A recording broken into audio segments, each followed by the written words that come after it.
రద్దు చేయాలి 46 జీవోను వెంటనే రద్దు చేయాలి 46 జీవోను వెంటనే రద్దు చేయాలి జై బీసీ ఐక్యత రాజ్యాంగం భారత రాజ్యాంగం జై బీసీ అమలు చేయాలి 42% బీసీ రిజర్వేషన్లను అమలు చేయాలి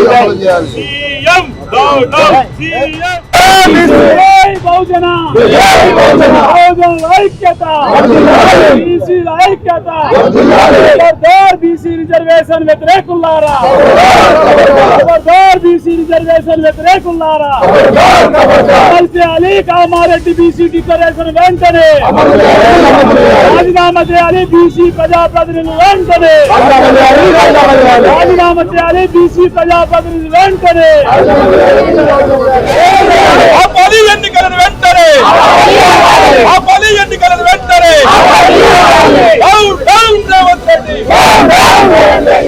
రేవంత్ రెడ్డి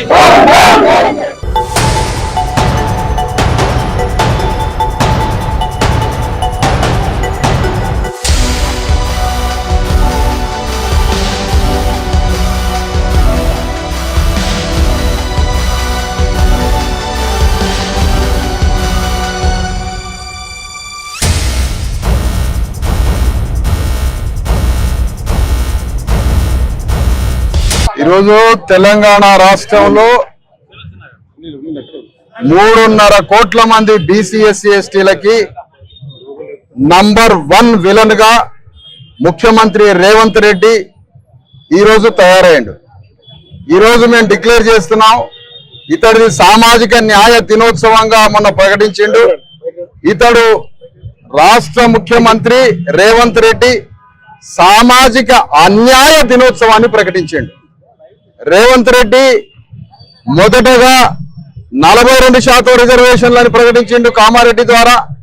ఆ తర్వాత దాన్ని క్రమక్రమంగా పనికిరాని జీవోలు ఇచ్చి కోర్టుల ముందు నిలబడని అబాసు పాలై బీసీ ఎస్సీ ఎస్టీల పరువు తీసి తన ప్రభుత్వాన్ని పరువు తీసుకొని బీసీ ఎస్సీ ఎస్టీలకి అన్యాయం చేసి పనికిరాని దగులుబాజీ చట్టాలు చేసి కోర్టులలో అవి నిలబడలేక చివరికి మళ్ళీ పాత రోజుల్లో పోయిన గవర్నమెంట్ లో ఏ రిజర్వేషన్ ఉందో ఆ రిజర్వేషన్ కి తీసుకురావడం కాక ఇంకా దాన్ని 17.5-18% తీసుకొచ్చి కేవలం 17 నుంచి 18% రిజర్వేషన్స్ బీసీలకు ఇవ్వడానికి జీవో నంబర్ 46 తీసుకొని వచ్చిండు. తద్వారా రేవంత్ రెడ్డి ఏమని తెలుస్తుంది, ఆ రోజు డాక్టర్ అంబేద్కర్ ఈ రాజ్యాంగం రాసేటప్పుడు అన్ని శక్తులు అడ్డుపడ్డాయి.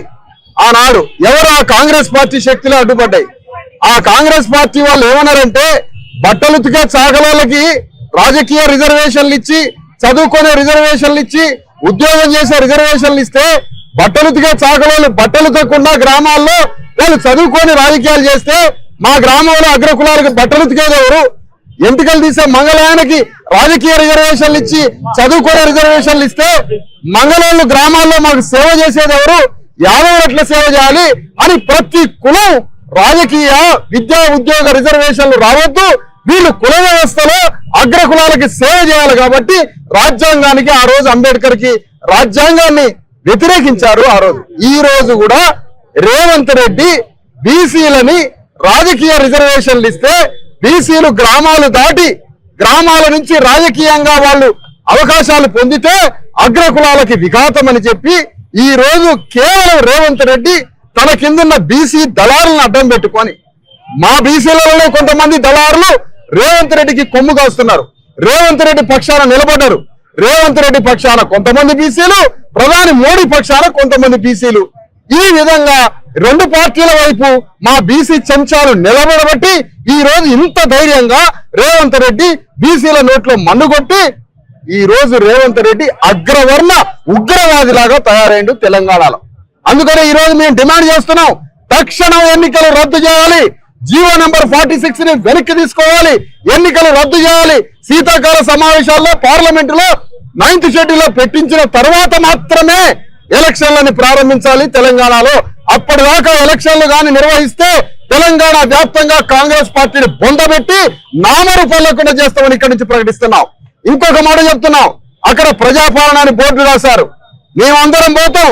ఆ బోర్డు దగ్గరికి పోయి అది ప్రజాపాలన కాదు, రెడ్డి పాలన అనే ఆ బోర్డు మీద రాష్ట్రం ఈ రోజు తెలంగాణలో జరుగుతుంది, రెడ్డి పాలన కాబట్టి.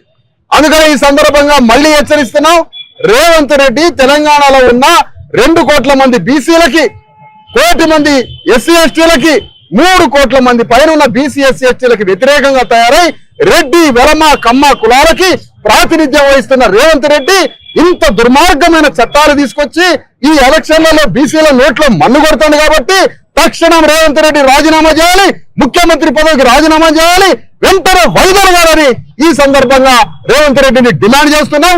ఇంతగా బీసీలకి అన్యాయం చేసిన ముఖ్యమంత్రి భారతదేశ చరిత్రలోనే లేడు, ఏ ముఖ్యమంత్రి కూడా అంత దుర్మార్గంగా బీసీలకు అన్యాయం చేసిండు. అందుకనే 46 రిజర్వ్ జీవోని విత్డ్రా చేసుకొని ఎలక్షన్లు రద్దు చేయకపోతే వెంటనే ముఖ్యమంత్రి రాజీనామా చేయాలని రాష్ట్ర వ్యాప్తంగా ఉద్యమం చేస్తామని ఈ సందర్భంగా ప్రకటిస్తున్నాం.